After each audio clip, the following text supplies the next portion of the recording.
Hej, čau, máš chvilku čas? Jo, Hele, žvíkáš žvíkačky? ano, jasně. A jak ty jako máš nejradši?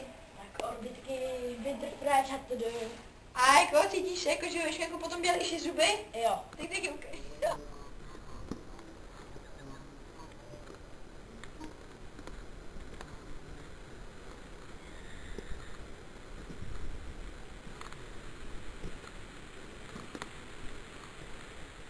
Dobrý, máte chvilku čas?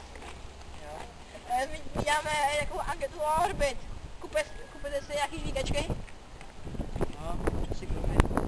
Jakou značku si jako většinou kupujete? No, to dneska jsem si koupil tady zelený orbitky, no. Tak to je... A jako... Chutnej vám takhle, co si kupujete? Kupuju si je, protože prospívají pro zdravé zuby a jsou za dobrou cenu. Tak já ty zuby ukažte na kameru. Žvíkáte žvíkačky? Moc ne, A když jo, tak jakou značku když tak? většinou orbit. A chutnej vám nebo?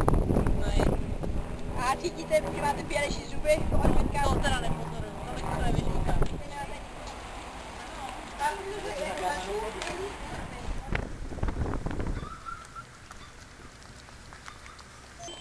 Dobrý den, prosím vás. Máme tam udělat takovou anketu. No tak, teda já mám málo času, ale tak jo. Jo, takže kupujete si žvíkačky Orbit? Nebo nějaké No žvíkačky? tak jako, koupím si tak každý den. A jak to máte důvody? No, je to pro lepší chrup, a bělejší zuby, Ale to mi... spousta důvodů. Náhodou tady mám v kapse jedny, Dal byste mi ochutnat? ale tak, ale víš co chlapečku, běž si koupit svoje. OK. OK, nazdar.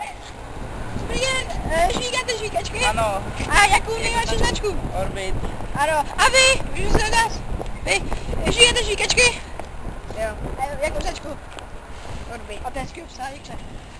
Dobrý den, prosím vás. Žvíkáte nějaké žvíkačky? Jestli žvíkáte nějaké žvíkačky? Máte chvilku čas? Minutku? Nebo, Jiné minutku?